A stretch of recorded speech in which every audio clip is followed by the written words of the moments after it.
पाकिस्तान में गुर्बत में कमी और इसके खात्मे की राह में क्या मुआशी और सियासी चैलेंजेस हैं और गुर्बत के खात्मे के लिए हुकूमत की पॉलिसीज मौसर क्यों नहीं लगी, बात करेंगे आज के व्यू 360 में।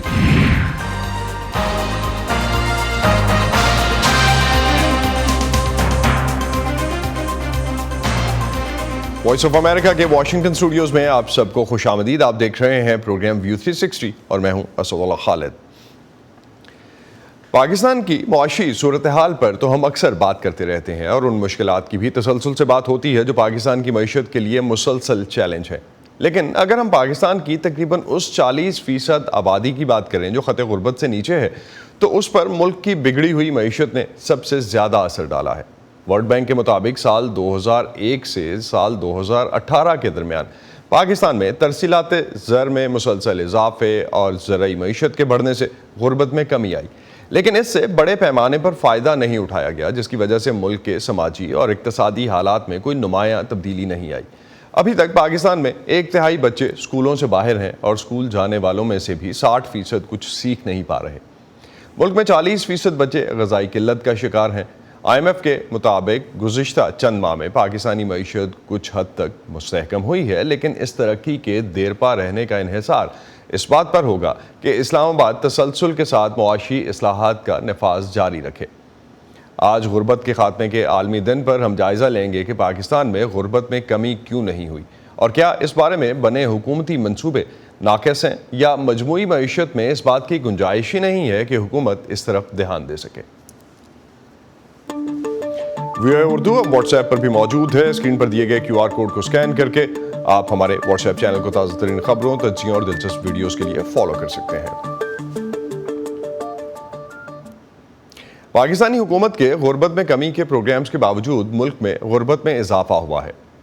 आलमी बैंक के हाल ही में जारी किए गए आदाद शुमार के मुताबिक पाकिस्तान में रवां साल गुर्बत की शरह में एक साल पहले की 40.2% के मुकाबले में 0.3% का इजाफा हुआ है और अब यह शरह 40.5% है।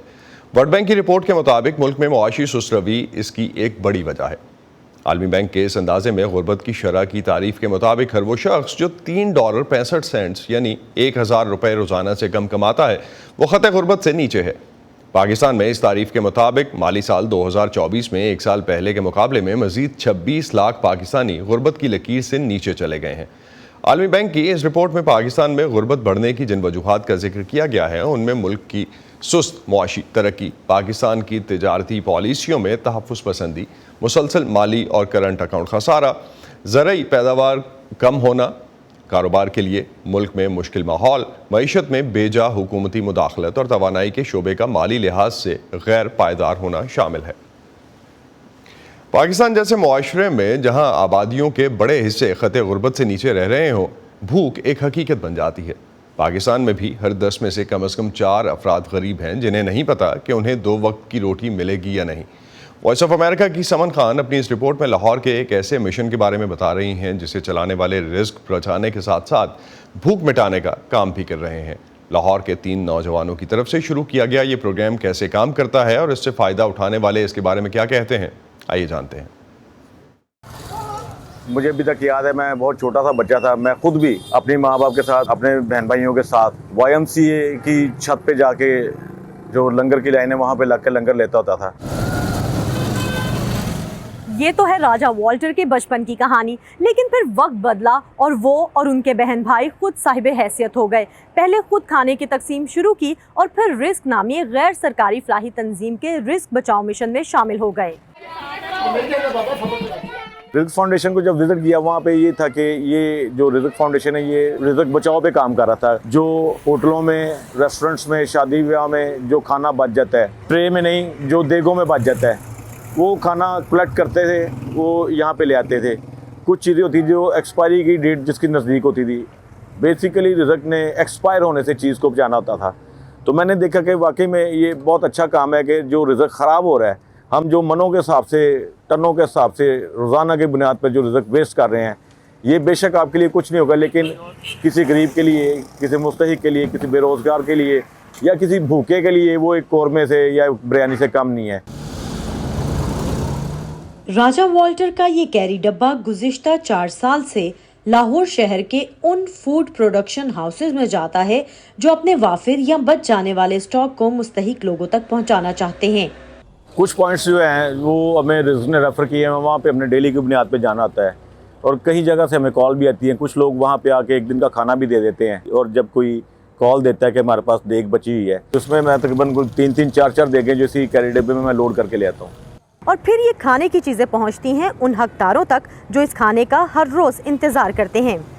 सब कुछ मिलता है, सब्जियाँ कच्चियाँ भी, पक्कियाँ भी, फल भी, कच्चा गोश्त भी, पक्का भी, हर चीज़ ही मिलती है। खाना लेकर जा रही हूँ ना, मेरे बच्चे, मेरे पोतरियाँ पोतरे, हम मिल के खाएंगे और सुबह का भी नाश्ता हो जाएगा, हमारा रात का भी हो जाएगा खाना। मैं कहती जिनके पास है वो ज़ाया ना करे, जिनके पास नहीं है उनको खाने को दे।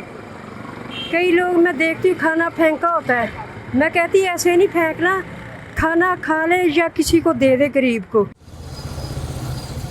वज़ारत कौमी ग़िज़ाई तहफ़्फ़ुज़ व तहक़ीक़ पाकिस्तान की हाल ही में शाया हुई एक रिपोर्ट के मुताबिक पाकिस्तान में सालाना 4 अरब लागत की 1 करोड़ 96 लाख टन खुराक प्रोडक्शन और तरसील के मुख्तलिफ मरहलों में ज़ाया हो जाती है, जो कि खुराक की कुल पैदावार का 26% है। आप जब कुछ चावल का दाना ज़ाया करते हैं तो खाली चावल का दाना ज़ाया नहीं होता, उसके पीछे जो किसान की मेहनत है, जो आपकी एग्रीकल्चर इनपुट्स गई हैं, जो ट्रांसपोर्ट के अंदर इनपुट्स गई हैं, वो सब कुछ ज़ाया होता है। From farm till fork. हमारा बेसिकली रोल यही है कि we are kind like a bridge between the haves and have nots. तो जो लोग डोनेट करना चाहते हैं, जो लोग खाना सिखाना चाहते हैं, हम उनको मुख्तलिफ प्रोग्राम्स के ज़रिए उन लोगों तक पहुँचाते हैं जिनको एक्चुअली उनकी ज़रूरत है। उसका मतलब ये है कि अगर मेरे पास लेट्स से किसानों के थ्रू या बड़े रिटेल्स के थ्रू मेरे पास बहुत बड़ा स्टॉक्स कंसाइनमेंट का आता है, आया यहाँ पे वो डायरेक्टली डिस्ट्रीब्यूट कर देता हूँ। यहाँ पे मेरे किचन्स के वास्ट नेटवर्क के ज़रिए वो मुख्तलिफ पकवान में तैयार होता है और फिर दस्तरखानों में हमारे फूड कार्ट्स के ज़रिए और मुख्तलिफ जगहों पे उसकी तकसीम और तरसील होती है।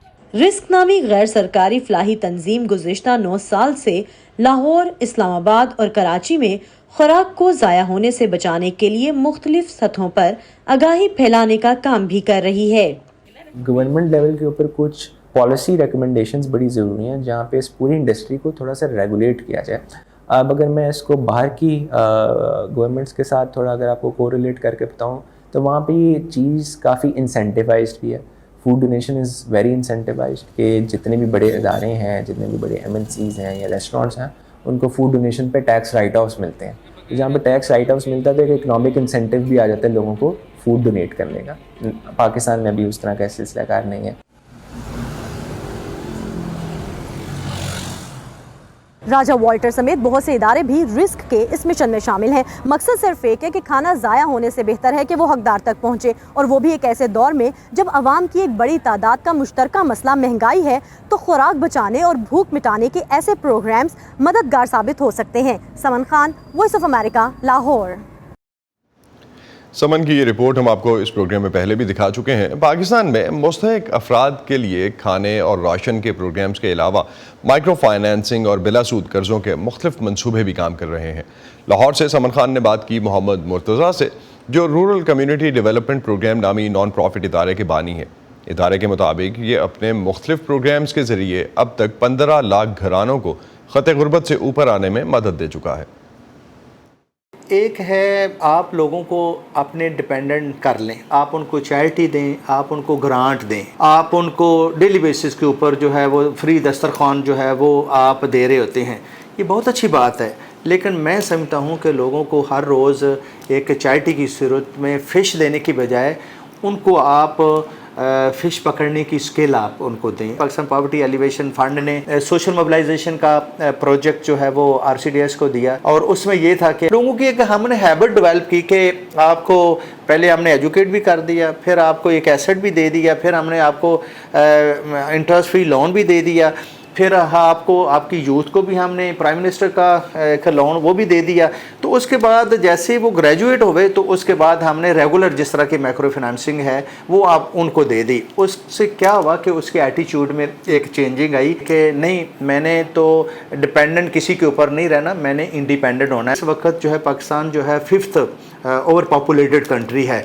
तो मेरा अपना ख्याल है कि हमें जो गुर्बत तो कम करने के लिए अपने प्रोग्राम ज़रूर करने चाहिए, तो हमें थोड़ा सा वो जो फैमिली प्लानिंग और जो इतनी आबादी का अजदहा जो है वो जितना हमारा बढ़ गया है वो सारे रिसोर्सेज जो है उसको खा जाएगा। तो हमें इसके ऊपर जो है वो प्लानिंग करने की ज़रूरत है, तब जाके हम कोई गुर्बत जो है वो ख़त्म कर सकेंगे। पाकिस्तानी 72 अरब रुपए बनते हैं, वो अब तक हमने 1.5 मिलियन हाउस होल्ड जो 15 लाख घराने हैं उनको दूसरा जो है ये फ़ाइनेंशियल सर्विसेज और नॉन फाइनेंशियल सर्विसेज जो है वो हमने दी हैं। और इंटरेस्टिंग चीज़ इसमें ये है कि 97% जो है वो हमने फ़ीमेल को दिए हैं। मैं पाकिस्तान माइक्रो फाइनेंस नेटवर्क का भी वाइस चेयरमैन हूँ।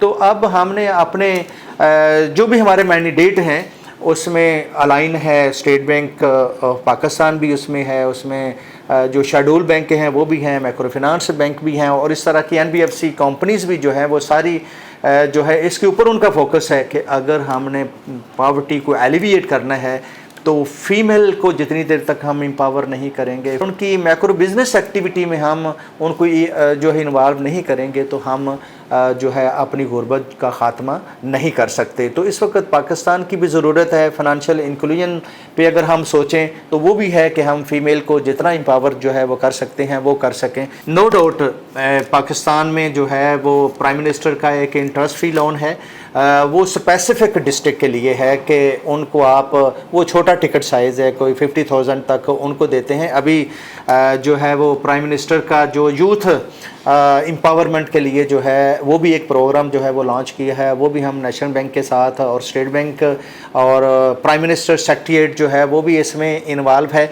तो मैं समझता हूँ कि जिस तरह से इस वक्त गवर्नमेंट का जो इंटरेस्ट है कि हम ग्रास रूट्स लेवल पे जो है उन लोगों को जो है उनकी फिंगर पकड़ें जो रिसोर्सलेस हैं, जो हेल्पलेस हैं, जो लोग शेल्टरलेस हैं। इसलिए जब ये 3-4 साल जिस तरह के हमारे पॉलिटिकल क्राइसिस, फाइनेंशियल क्राइसिस हुए तो इससे आम आदमी जो है ना वो बहुत ज़्यादा इफेक्ट हुआ है। उसकी रीज़न ये है ना तो इंटरनेशनल कोई इन्वेस्टर आए हमारे यहाँ, जैसे कोई इंडस्ट्री जो है वो कोई प्रमोट हुई या कोई ऐसे फाइनेंशियल रिसोर्सेज आए जो कि हम उन लोगों को दे सकते थे।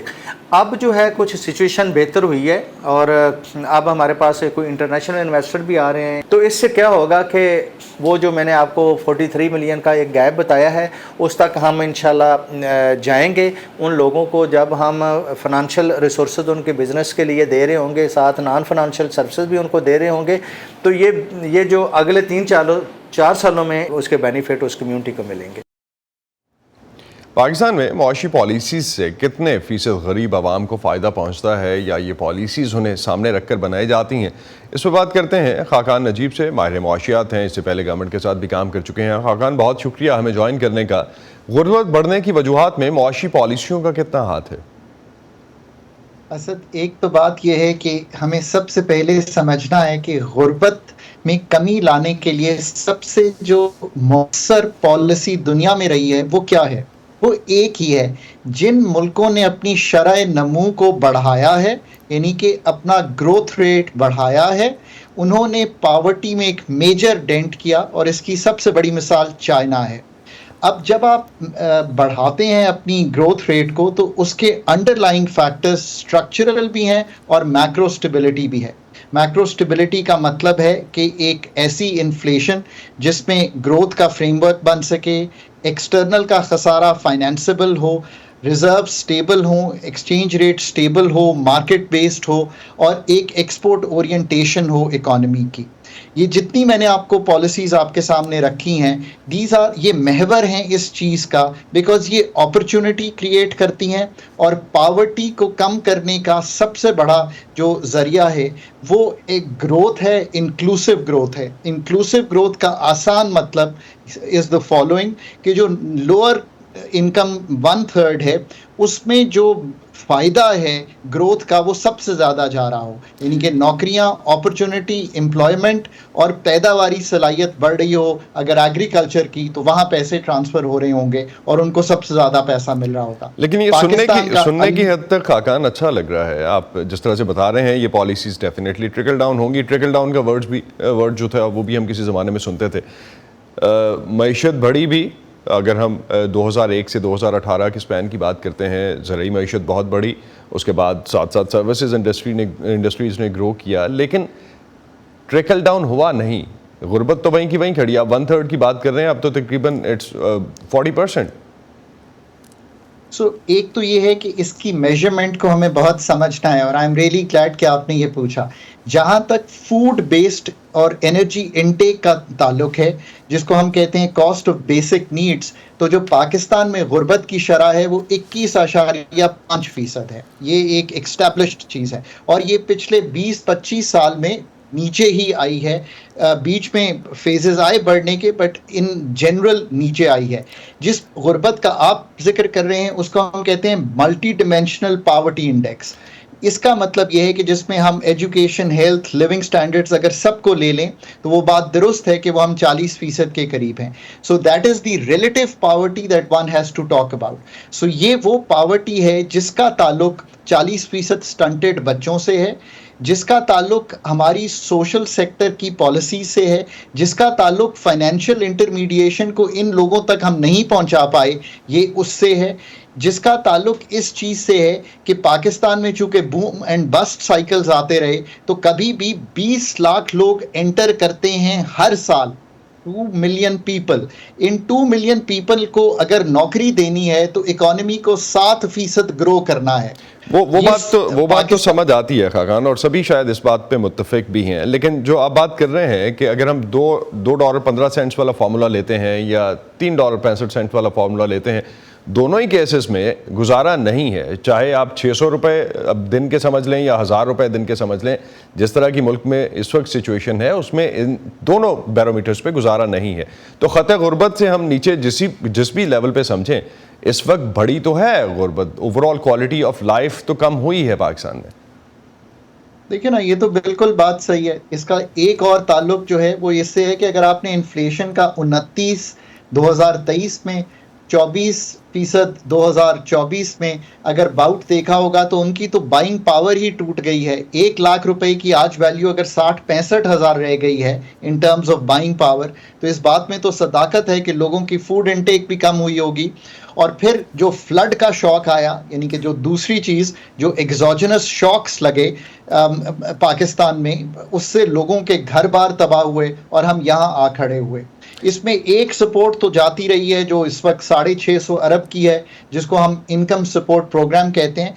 इसमें कोई डाउट नहीं है असद कि ये एक फ्लैगशिप प्रोग्राम पाकिस्तान का ही नहीं है, it is the envy of many nations. I know ये इसका मतलब कभी भी ग्रेजुएट करना नहीं था। इसका मकसद ये था कि वल्नरेबिलिटीज़ जहाँ कायम होती हैं, अगर आपकी नौकरी चली जाती है तो सहारा देंगे, अगर एग्रीकल्चर हिट हो जाता है अंगहानी हालात से तो सहारा देंगे, फ्लड हिट होता है सहारा देंगे। पाकिस्तान में ग्रेजुएशन के जो प्रोग्राम है वो बहुत कम है।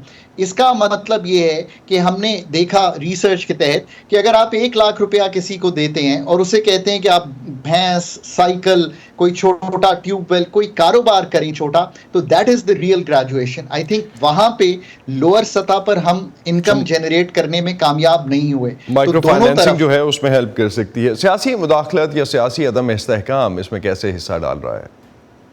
देखिए ना, एक बात तो यहाँ है ना कि कोई भी सियासी या कोई भी हुकूमत पाकिस्तान में ना मैक्रो स्टेबिलिटी, ना एक्सचेंज रेट स्टेबिलिटी, ना ही IMF की प्रोग्राम की कंप्लीशन, जिससे ऐसा लगे कि पाकिस्तान जो है एक मतलब वही प्रोग्राम कंप्लीट कर पाता है। आप 2023 के हालात देखिए, हम प्रोग्राम में थे, 8-9 रिव्यूज़ के बाद बाहर आ गए। और फिर जो सियासी अदम इस्तेहकाम है उसका जो सबसे बड़ा जो ट्रेजेडी आती है वो आती है मालियाती खसारे पे। पाकिस्तान असद पिछले कई सालों से 73 से 7% GDP का मालियाती खसारा कर रहा है। आसान मतलब ये है कि हमने FRDLA लॉ में लिखा है कि हम 3.5% से ऊपर नहीं करेंगे। अब मालियाती खसारा कैसे गरीब को इम्पैक्ट करता है ये हम बार बार भूल जाते हैं। जब हुकूमत खसारा करती है, हुकूमत बोरो करती है। जब हुकूमत बोरो करती है तो दैट मीन्स के जो गुड्स हैं वो तो उतने ही प्रोड्यूस प्रोड्यूस हो रहे हैं या फ्लड की वजह से कम हो गई एग्रीकल्चर प्रोड्यूस, पर आपका रुपया जो इन सर्कुलेशन है वो बढ़ता है और इन्फ्लेशन आती है, and inflation is the worst enemy for the people और the worst tax on the people जिनकी हम गुफ्तगू कर रहे हैं, जो कि ज्यादातर जो है वो गरीबों को इम्पैक्ट करता है। खान, कुछ पॉइंट्स और हैं, मैं चाहूँगा उन पे भी हम बात कर लें, 4 मिनट रहते हैं। मईशत में हुकूमती मुदाखलत को वर्ल्ड बैंक जिम्मेदार समझता है, कितनी जिम्मेदारी बनती है हुकूमती मुदाखलत की? तो देखिए, हमने पाकिस्तान में ये रियलाइज नहीं किया कि फुटप्रिंट गवर्नमेंट का, चाहे वो स्टेट ओन्ड एंटरप्राइजेस हो, चाहे वो रेगुलेशन हो, चाहे वो गवर्नमेंट की प्राइस सेटिंग हो, इन सब ने जो मईशत है उसको प्राइवेट सेक्टर कंपेटिटिव इकोनॉमी नहीं बनने दिया। ये खाली प्राइवेट सेक्टर की भी बात नहीं है, ये बात कंपेटिटिव इकोनॉमी की है। एक तो यहाँ पे मुदाखलत, ये जो एरियाज हैं, फिर हमने कभी कोई इनोवेशन पॉलिसी बनाई ही नहीं।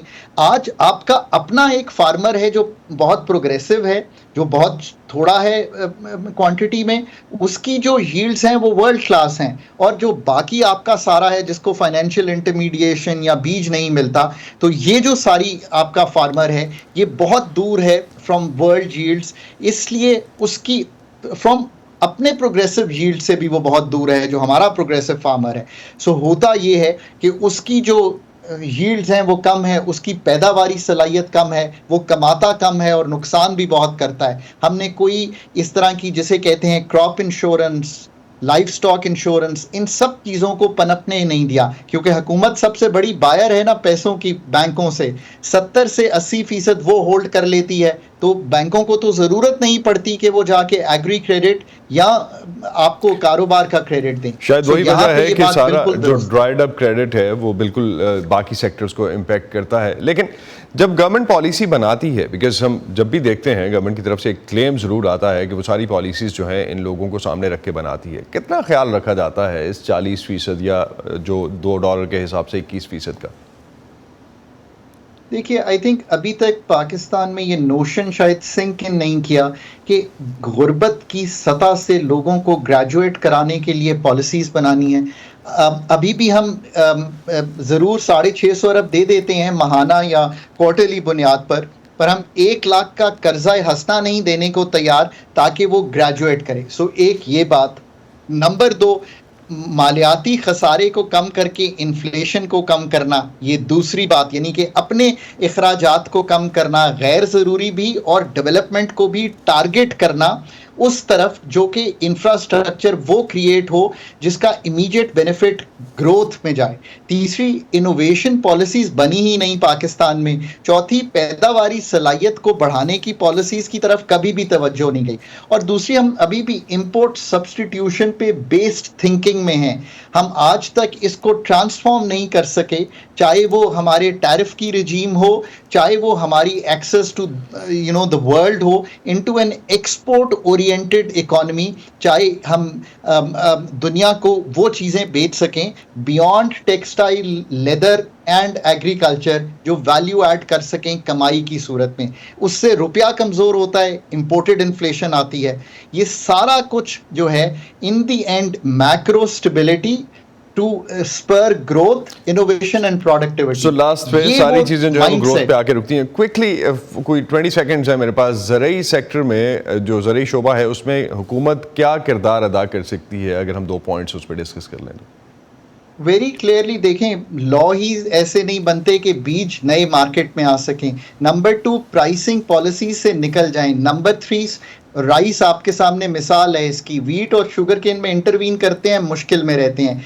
नंबर 3, फाइनेंशियल इंटरमीडिएशन को बेहतर करने के लिए चाहे इनको क्रेडिट बैंकों से मिले, ना कि जाके ये बहुत हैवी रेट पे बोरो करें। Number 4, mechanisation. नंबर 5, तालीम और तरबियत हमारे उस ज़रई शोबे के लोगों की जिनकी रसाई नहीं है इस तालीम तक लेनी है। बहुत बहुत शुक्रिया खाकान, आप हमारे साथ थे और इस पूरे मामले पे बात कर रहे थे। बहुत शुक्रिया आपका।